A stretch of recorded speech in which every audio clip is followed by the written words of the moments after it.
saudara yang dikasihi Tuhan Yesus. Puji Tuhan, hari ini kita boleh kembali lagi beribadah bersama-sama, walaupun lewat video, lewat YouTube, lewat tayangan. Tapi saya percaya saudara-saudari yang ada di rumah dalam keadaan baik-baik saja.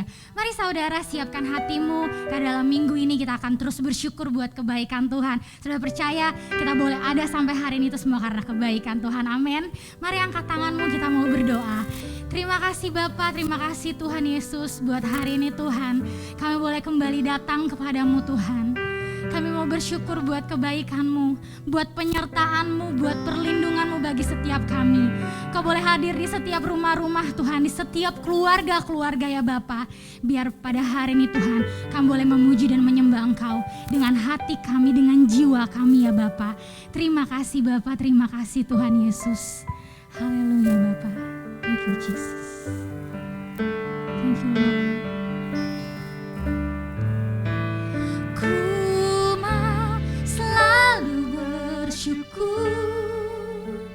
Selalu bersyukur, Kau Tuhan yang setia, yang selalu menopang. Ku mau selalu bersyukur, selalu bersyukur, Kau Bapakku yang setia. Merangkat pujian ini dari awal, katakan, dengan apa akan ku membalas? Dengan apa ku membalas kasih-Mu yang ku terima darimu?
Terima kasih Tuhan.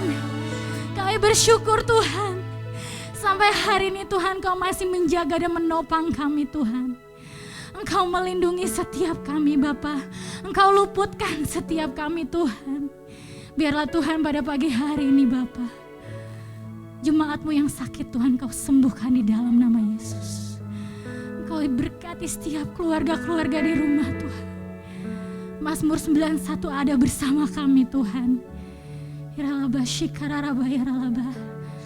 Terima kasih Bapak, terima kasih. Kami mau lebih lagi bersuka cita atas kebaikan-Mu. Dalam nama Tuhan Yesus. Amin. Mari saudara kita tepuk tangan buat Tuhan Yesus. Haleluya. Saudara, walaupun saudara di rumah, mari saudara bangkit berdiri dari tempat duduk saudara. Kita mau memuji Tuhan lebih lagi. Haleluya. Haleluya. Mari saudara sama-sama bertepuk tangan.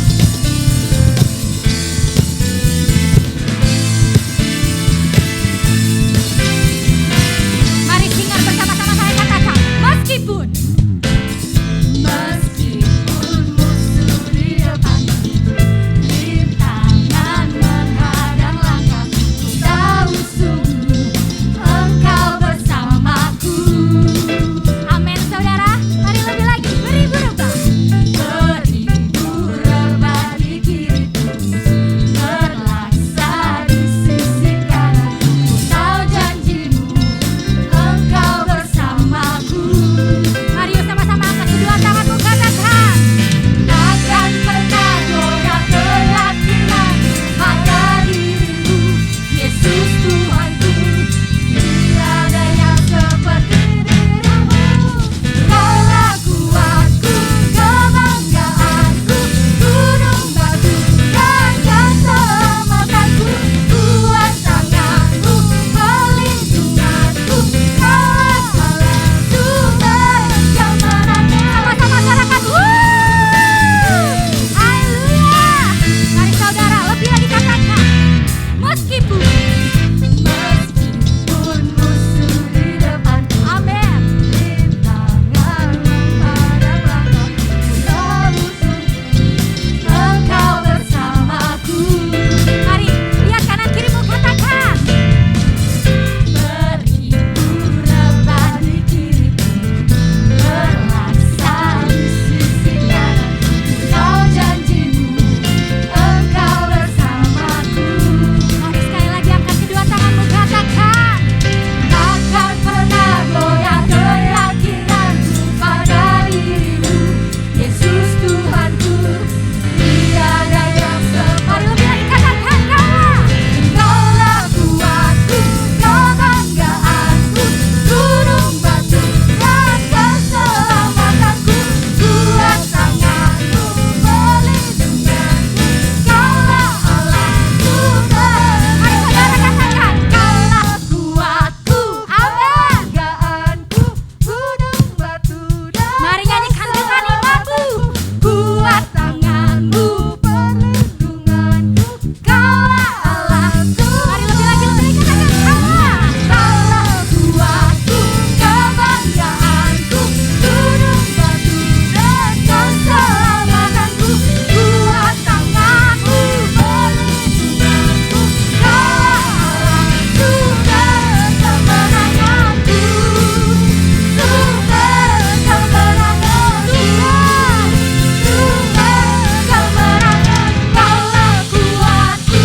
Sama-sama sorakan, haleluya, haleluya.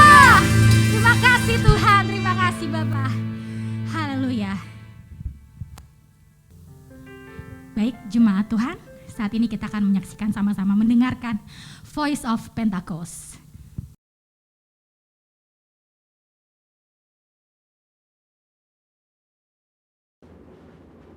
Shalom saudara, pada Voice of Pentecost hari ini kita akan melanjutkan pembahasan mengenai Gender Identity Challenge dan LGBTQ bagian yang kedua. Saudara, kita semua harus mengerti bahwa gender identity itu berpengaruh pada perilaku seksual dalam hal ketertarikan fisik dan hasrat seksual seseorang. Maka dari itu, kita semua harus mengerti bahwa gender identity seseorang harus benar terlebih dahulu, baru kita bisa membahas mengenai ketertarikan fisik dan hasrat seksual seseorang, termasuk yang menyimpang seperti LGBTQ. Agar saudara lebih mengerti, ada perbedaan antara ketertarikan fisik dengan hasrat seksual. Ketertarikan fisik merupakan perasaan ketertarikan kepada seseorang karena faktor biologis atau secara fisik seperti penampilan, wajah, bentuk tubuh, suara, bau tubuh, tatapan, dan sebagainya yang bisa terjadi sesaat atau untuk waktu yang lama. Tapi yang saudara harus ketahui bahwa tidak selalu objek yang membuat ia tertarik selalu lawan jenis. Contohnya, ada seorang anak cowok yang ngefans banget sama boy band K-pop karena suara dan performa panggungnya. Sedangkan hasrat seksual adalah tindakan untuk merealisasikan ketertarikan fisik, baik itu bisa di dalam pikiran atau secara fisik berhubungan seksual. Ini merupakan suatu pilihan mau dilakukan atau tidak. Hasrat seksual yang sah hanya dapat dilakukan antara laki-laki dan perempuan yang sudah menikah. Dari sini kita bisa melihat bahwa gender identity merupakan kunci sebelum memasuki tahapan ketertarikan fisik dan hasrat seksual. Jika gender identity-nya sudah terjadi penyimpangan, maka secara otomatis ketertarikan fisik dan hasrat seksualnya terjadi penyimpangan. Jika ketertarikan fisiknya sudah benar sesuai organ reproduksi seksualnya, maka untuk merealisasikan hasrat seksualnya pun harus benar, yaitu hanya boleh dalam pernikahan. Sampai di sini terlihat sekali bahwa hasrat seksual LGBTQ baik yang dituangkan dalam bentuk hubungan fisik maupun pikiran seperti fantasi dan juga semua hasrat seksual kaum heteroseksual yang terjadi di luar pernikahan semuanya adalah salah dan merupakan dosa.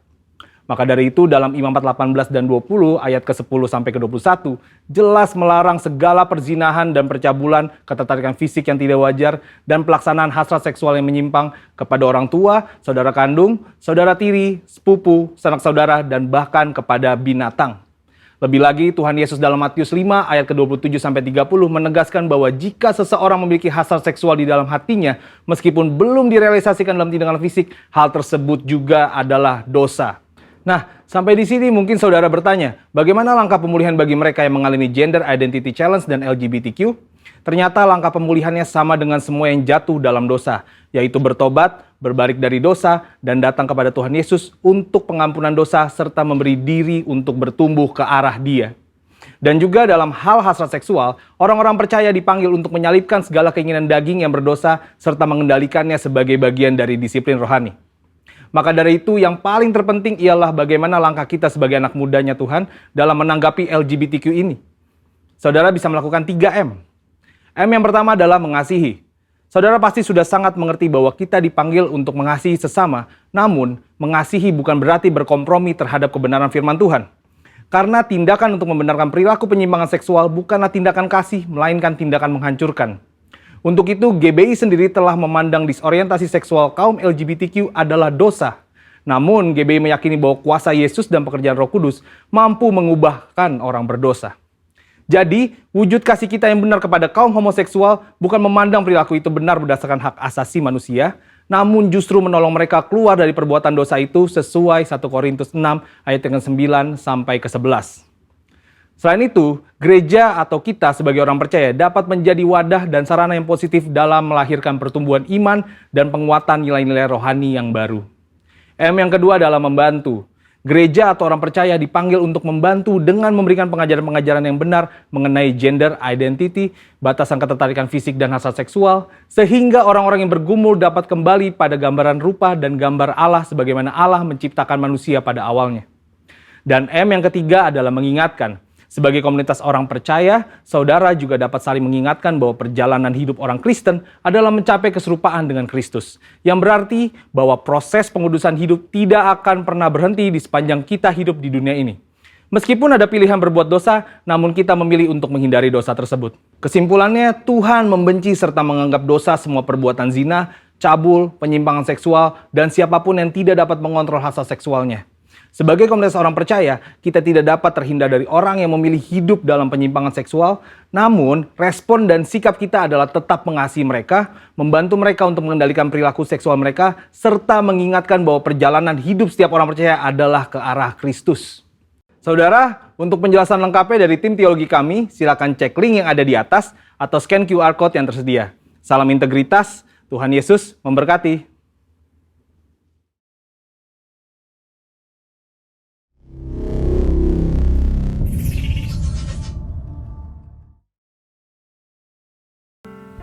Terima kasih Tuhan Yesus. Kami datang lebih lagi Tuhan kepadamu. Kami mau duduk diam mendengarkan firman-Mu Tuhan. Biar terus Tuhan Kau bekerja atas setiap kehidupan kami Tuhan. Karena kami tahu Tuhan, hanya Engkau yang layak Tuhan. Engkau yang layak menerima penyembahan kami. Terima kasih Yesus. Mari saudara kita mengangkat pujian ini sama-sama katakan. Ku hidup karena anugerah-Mu. Amin. Ku hidup karena kasih-Mu. Kaulah sumber kehidupanku. Kami hidup untuk menyembah-Mu Yesus. Ku hidup untuk menyembah-Mu. Ku hidup untuk menyenangkan-Mu. Kaulah pusat penyembahanku. Mari angkat tanganmu, katakan Kau yang layak. Kau yang layak. Engkau yang layak Tuhan. Kau yang layak. Kau layak disembah. Kau layak disembah di dalam roh dan kebenaran. Kau yang layak. Kau yang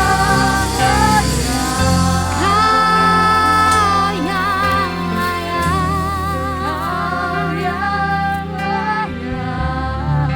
Layak disembah. Kau layak disembah, ditinggikan untuk selalu. Mari kita kasih tepuk tangan yang paling meriah buat Tuhan kita. Mari sekali lagi kita mengangkat pujian ini, katakan, ku hidup karena anugerah-Mu. Ku hidup karena anugerah-Mu. Ku hidup karena kasih-Mu. Kaulah sumber kehidupan kami Tuhan. Kaulah sumber kehidupanku. Ku hidup untuk menyembah-Mu.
menginterpretasikan arti Pentakosta ketiga.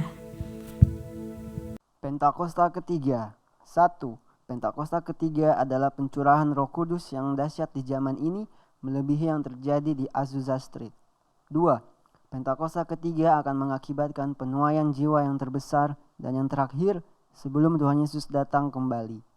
3. Pentakosta ketiga akan membangkitkan generasi Yeremia, yaitu anak-anak muda yang dipenuhi Roh Kudus, cinta mati-matian kepada Tuhan Yesus, tidak kompromi terhadap dosa, dan akan bergerak untuk memenangkan jiwa. 4. Pentakosta ketiga lahir di Indonesia dan bergerak ke bangsa-bangsa. Gerakan ini dari timur ke barat dan akan kembali ke Yerusalem. 5. Pentakosta ketiga akan memberikan kuasa untuk menyelesaikan amanat agung, dan setelah itu Tuhan Yesus datang kembali.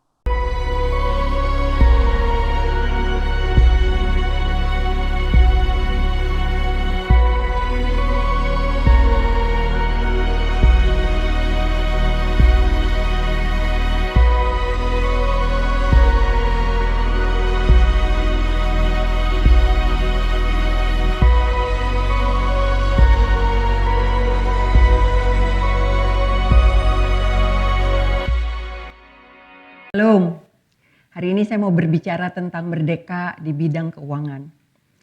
Jika kita bilang bahwa kita merdeka di bidang keuangan, berarti kita tidak bermasalah dengan soal keuangan.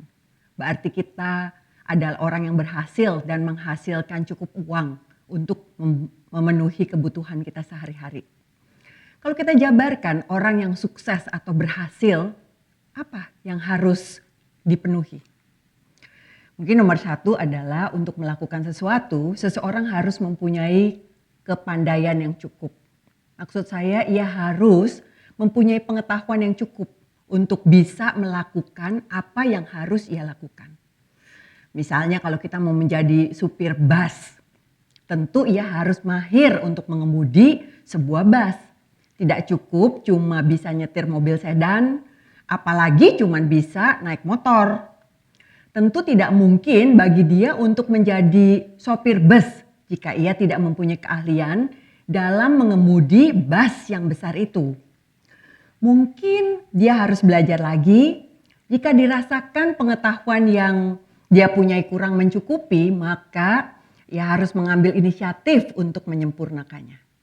Mungkin dengan mengambil kursus-kursus atau pelajaran-pelajaran tambahan lainnya untuk dapat mendukung apa yang mau ia kerjakan.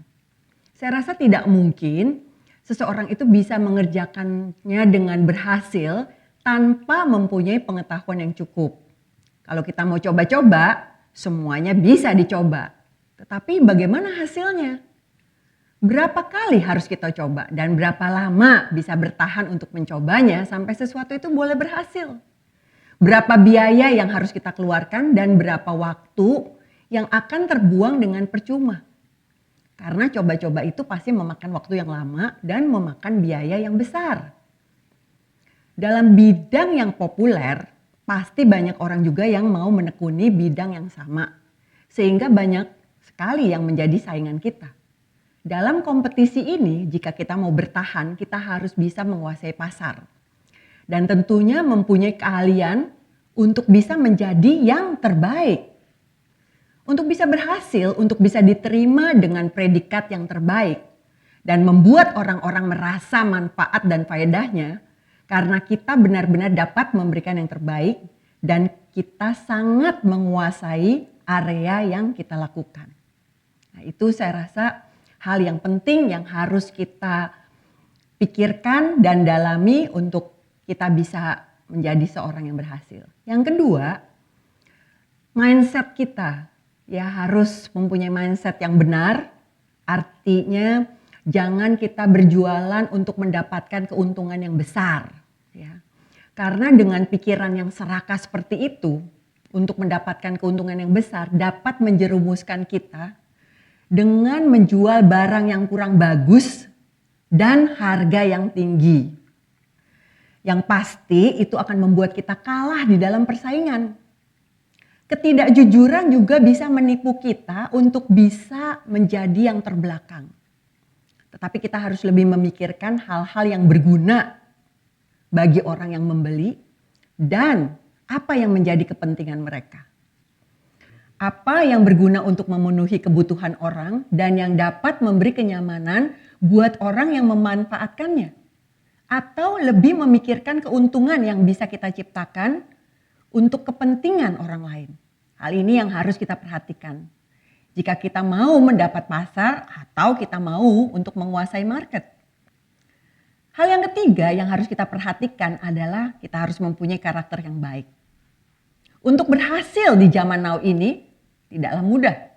Karena keadaan tidak menentu, semua bergelojak dengan cepat dan tidak ada kepastian. Seperti sekarang ini, kapan kita bisa keluar rumah?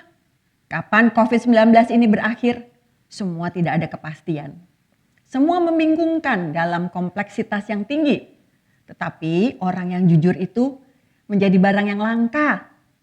Dari zaman ke zaman, sulit untuk mendapatkan orang yang jujur. Dan orang yang jujur masih sangat dihargai. Jadi karakter yang baik, punya integritas, bisa dipercaya, bertanggung jawab, jujur, setia, dan rela berkorban untuk kebenaran, inilah karakter yang baik. Yang menjadi salah satu modal untuk kita bisa menjadi berhasil. Apakah jika kita sudah memenuhi semua ini kita pasti bisa berhasil? Banyak aspek lain yang perlu kita perhatikan untuk bisa berhasil. Tidak ada yang pasti dalam berbisnis. Oleh sebab itu banyak dikatakan bahwa bisnis itu bukanlah suatu sains, tetapi suatu art atau seni yang sangat relatif dan sangat tergantung dari banyak hal. Apa kata Alkitab? Apa yang dijanjikan kepada kita? Dalam Matius 6 ayat 33 dikatakan, tetapi carilah dahulu kerajaan Allah dan kebenarannya, maka semuanya itu akan ditambahkan kepadamu. Tuhan mengajarkan kita untuk mencari kerajaan Allah dan kebenarannya. Jika itu semua sudah kita penuhi, maka semuanya akan ditambahkan kepada kita. Mencari kerajaan Allah berarti mencari kebenaran dari firman Tuhan itu. Mempelajarinya, merenungkannya, dan melakukannya. Semua firman Tuhan itu dapat meresap di dalam kehidupan kita dan kita bisa menjadi pelaku firman. Bukan hanya untuk menjadi pendengar atau hanya untuk menganalisa firman itu. Tetapi kita harus bisa menjadi pelaku firman Tuhan. Supaya semua bisa ditambahkan kepada kita. Ditambahkan menjadi penuh, bahkan menjadi sampai berkelimpahan. Kita pelajari lebih dalam tentang kerajaan Allah. Dalam perumpamaan di ayat Lukas 19, ayat 11 sampai 27, dikatakan bahwa perumpamaan ini tentang perumpamaan uang mina. Mengapa kita harus belajar tentang uang mina? Karena kesuksesan di dunia ini masih diukur dengan berapa banyak uang yang kita miliki. Sehingga semakin banyak uang yang kita miliki, maka banyak orang yang akan mengira bahwa kita adalah orang yang sukses. Perumpamaan tentang uang mina itu isinya sangat mirip dengan perumpamaan tentang talenta di Matius 25 ayat 14 sampai 30. Pada waktu Yesus menyampaikan perumpamaan ini kepada murid-muridnya, mereka sedang di dalam dan di sekitar kota Yeriko yang 25 km dari Yerusalem, berarti sangat dekat. Mari kita dengarkan penjabaran tentang Lukas 19 ayat 11 sampai 27. Untuk mereka yang mendengarkan dia di situ, Yesus melanjutkan perkataannya dengan suatu perumpamaan, sebab ia sudah dekat Yerusalem dan mereka menyangka bahwa kerajaan Allah akan segera kelihatan. Maka ia berkata, ada seorang bangsawan berangkat ke sebuah negeri yang jauh untuk dinobatkan menjadi raja di situ, dan setelah itu baru kembali. Ia memanggil 10 orang hambanya dan memberikan 10 mina kepada mereka. Katanya, pakailah ini untuk berdagang sampai aku datang kembali. Akan tetapi orang-orang sebangsanya membenci dia, lalu mengirimkan utusan menyusul dia untuk mengatakan, kami tidak mau orang ini menjadi raja atas kami. Dan terjadilah ketika ia kembali, setelah ia dinobatkan menjadi raja, ia menyuruh memanggil hamba-hambanya yang telah diberinya uang itu untuk mengetahui berapa hasil dagang mereka masing-masing. Orang yang pertama datang dan berkata, "Tuan, mina tuan yang satu itu telah menghasilkan 10 mina." Katanya kepada orang itu, "Baik sekali perbuatanmu itu, hai hamba yang baik. Engkau telah setia dalam perkara kecil, karena itu terimalah kekuasaan atas 10 kota." Datanglah yang kedua dan berkata, "Tuan, mina tuan telah menghasilkan 5 mina." Katanya kepada orang itu, "Dan engkau kuasailah 5 kota." Dan hamba yang ketiga datang dan berkata, "Tuan, inilah mina tuan. Aku telah menyimpannya dalam sapu tangan. Sebab aku takut akan Tuan, karena Tuan adalah manusia yang keras. Tuan mengambil apa yang tidak pernah Tuan taruh, dan Tuan menuai apa yang tidak Tuan tabur." Katanya kepada orang itu, "Hai hamba yang jahat, aku akan menghakimi engkau menurut perkataanmu sendiri.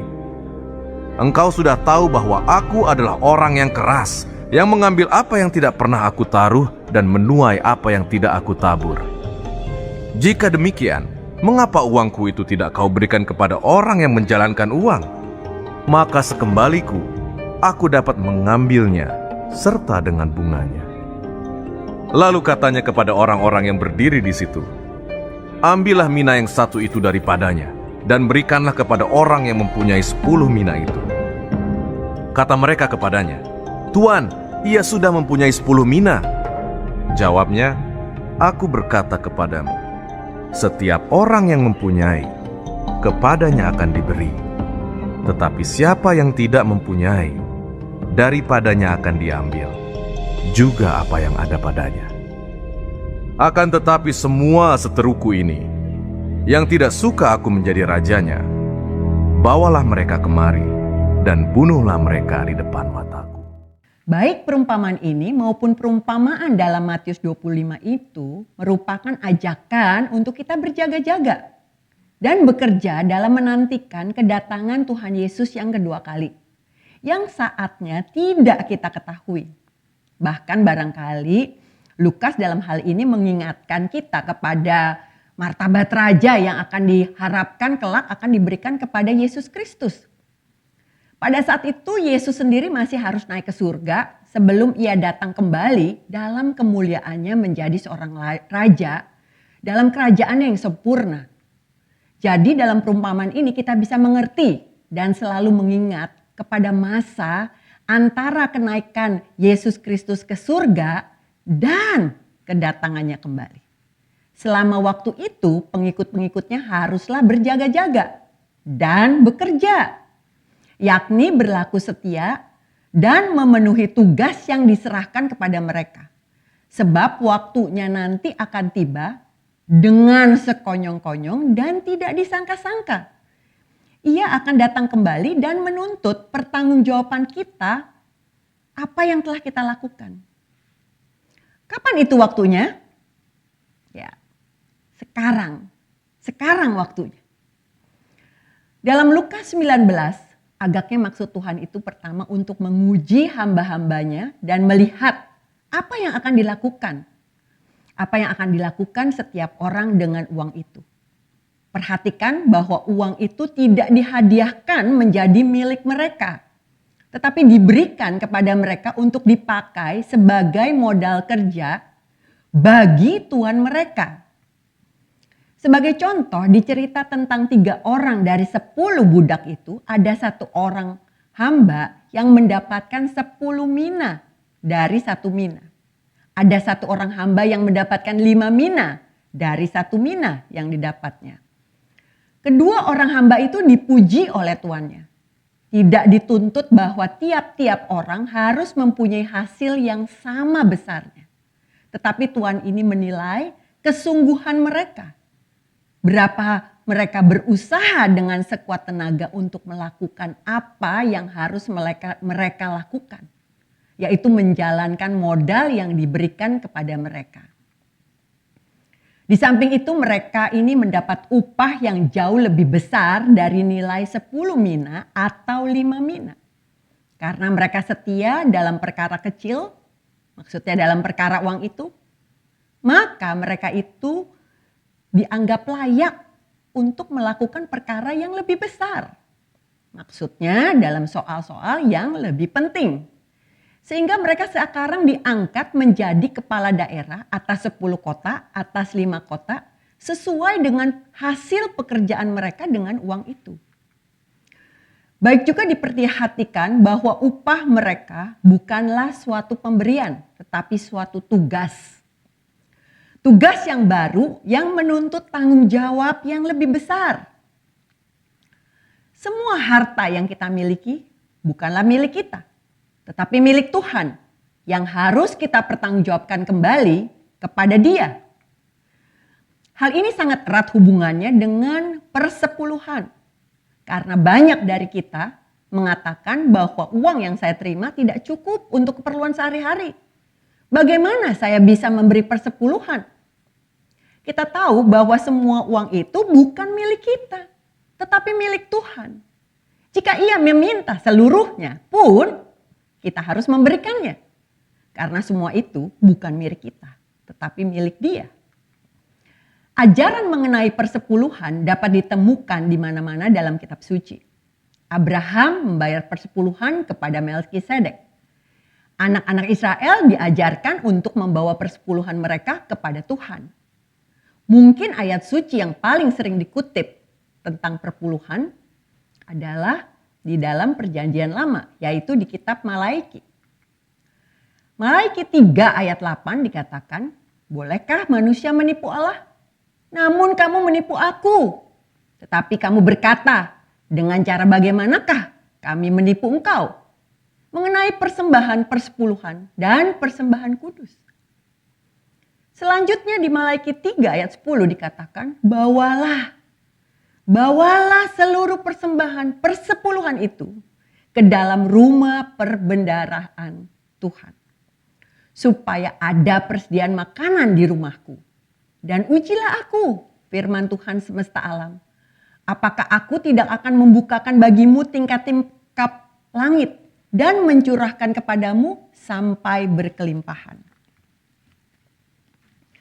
Jadi jika kita membawa persepuluhan kita ke rumah Tuhan, maka Ia akan membukakan tingkap-tingkap langit. Sehingga kita bukan saja hanya hidup berkecukupan, tetapi juga berkelimpahan.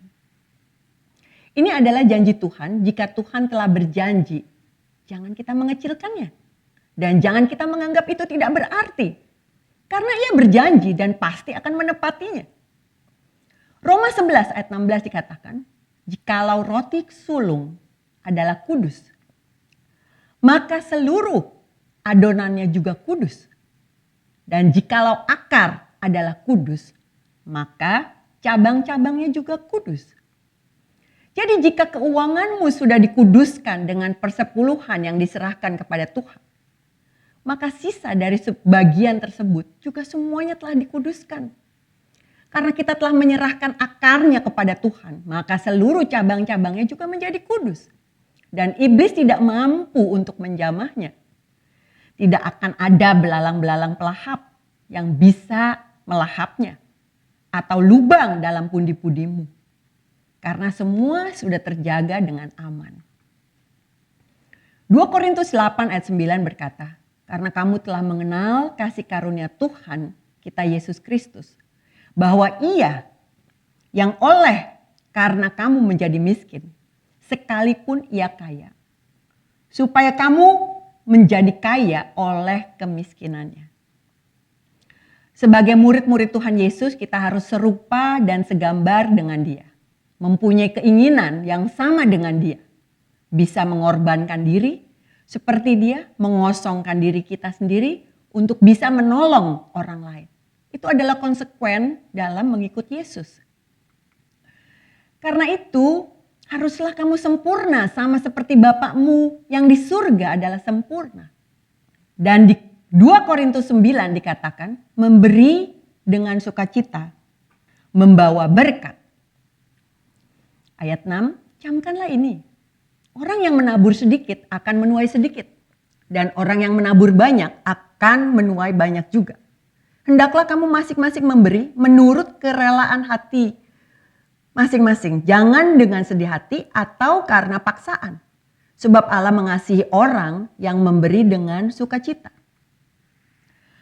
Semua orang, baik yang miskin atau yang kaya, membayar jumlah yang sama dalam persepuluhan. Oleh sebab itu dikatakan bahwa itu adalah peraturan yang sangat adil. Kristus mengajarkan asas ini dalam cerita seorang janda miskin. Pada suatu kali, Yesus duduk menghadapi peti persembahan dan memberikan perhatian bagaimana orang memasukkan uang ke dalam peti itu. Banyak orang kaya memberi jumlah yang besar. Lalu datanglah seorang janda miskin dan ia memasukkan 2 peser, yaitu 1 duit. Maka dipanggilnya murid-muridnya dan berkata kepada mereka, "Aku berkata kepadamu, sesungguhnya janda miskin ini memberi lebih banyak daripada semua orang yang memasukkan uang ke dalam peti persembahan. Sebab mereka semua memberi dari kelimpahan, tetapi janda ini memberi dari kekurangan. Semua yang ada padanya, yaitu seluruh nafkahnya. 1 duit itu berupa uang logam yang sangat kecil. Logam perunggu yang terkecil yang digunakan oleh orang Yahudi.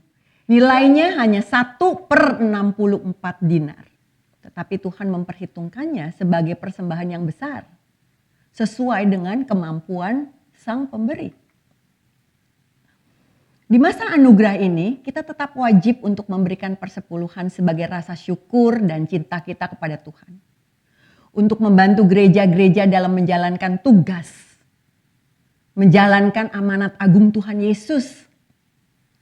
Untuk menjadikan semua bangsa murid Tuhan. Supaya Injil boleh diberitakan di pelosok-pelosok dunia. Yang lemah boleh dikuatkan. Banyak orang boleh ditolong. Dan banyak hal boleh dilakukan untuk kebesaran dan kemuliaan Tuhan. Tanpa hal ini kita tidak dapat menjalankan tujuan kekal Tuhan. Hal ini juga yang merupakan hukum di mana kita menunjukkan kesetiaan kita kepada Tuhan. Dan membuktikan bahwa kita layak menerima kesempatan, tata cara serta berkat yang telah disediakan kepada kita. Jangan jadikan perpuluhan itu menjadi beban atau hukum. Melainkan jadikan itu sebagai rasa syukur kita atas kasih karunia Tuhan Yesus yang telah kita terima dalam hidup kita. Upah yang kita dapat dan semua berkat kita yang telah dikuduskan. Supaya berkat lain boleh dicurahkan ke dalam ribaan kita sampai berkelimpahan. Itu yang akan kita dapatkan. Jadi kita lakukan semua itu bukan karena ketakutan akan firman Tuhan. Jika kita tidak melakukannya maka kita tidak akan masuk surga. Tetapi lebih kepada akal sehat kita. Tentang kita mengerti buku yang kita percaya sebagai firman Tuhan itu. Yang berkata bahwa Tuhan akan memberkati kita. Bahkan ia menantang kita. Ia berkata, ujilah aku. Apakah dia tidak akan membukakan tingkap-tingkap langit dan mencurahkan berkat kepada kita sampai berkelimpahan? Di dalam Lukas 19 ayat 25 sampai 27 dikatakan, di dalam perumpamaan ini uang 1 mina yang tidak dijalankan oleh hamba yang ketiga diberikan kepada hamba yang justru mempunyai paling banyak. Kita bisa mengambil pengertiannya bahwa hamba yang telah membuktikan kerajinan dan kesanggupannya dalam menjalankan modal kerja akan mendapatkan lebih meskipun dia sudah berkecukupan. Dalam ayat 26 ini barangkali boleh ditegaskan bahwa Allah yang akan memberikan atau yang akan mengambil pada hari perhitungan terakhir. Sebab semuanya itu adalah miliknya.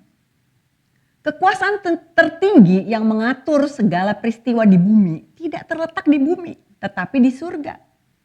Allah adalah kaisar tertinggi. Jika manusia mengira bahwa dia adalah bos atas dirinya sendiri atau tuan atas nasibnya sendiri, bahwa dia adalah penguasa dunia, maka ia sangat keliru. Yesus menjelaskan tentang pusat kuasa secara tepat dan tegas. Kekuasaan tertinggi atas segala hal yang berlaku di dunia ini terletak di surga. Ini berarti bahwa segala sesuatu yang kita kerjakan di dunia ini harus dipertanggungjawabkan kepada penguasa surga yaitu Tuhan kita Yesus Kristus. Oleh sebab itu, kita harus mengerti apa yang harus kita lakukan untuk kita bisa merdeka di dalam bidang keuangan. Mari kita tundukkan kepala dan kita berdoa.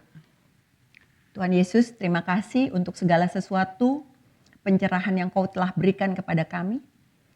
Biarlah Tuhan, setiap kami boleh berusaha dengan sekuat tenaga, berusaha dengan sebaik mungkin, dan tidak lupa Tuhan. Kami tahu Tuhan, untuk menyempurnakan segala sesuatunya itu, kami harus menuruti segala kebenaran firman-Mu dan menuruti segala hal yang telah Kau tetapkan di dalam kebenaran-Mu. Dan kami percaya Tuhan, jika semua itu telah kami lakukan, maka Engkau akan membukakan tingkap-tingkap langit dan memberikan kelimpahan bagi kami semua. Terima kasih Bapak. Hanya di dalam nama Tuhan Yesus Kristus kami berdoa dan mengucap syukur. Amin. Ku bersyukur Bapa, ku bersyukur Tuhan buat kasih setiamu, buat kasih setiamu di dalam hidupku. Ku bersyukur, sekali lagi ku bersyukur.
Mari kita arahkan hati kita angkat kedua tangan kita.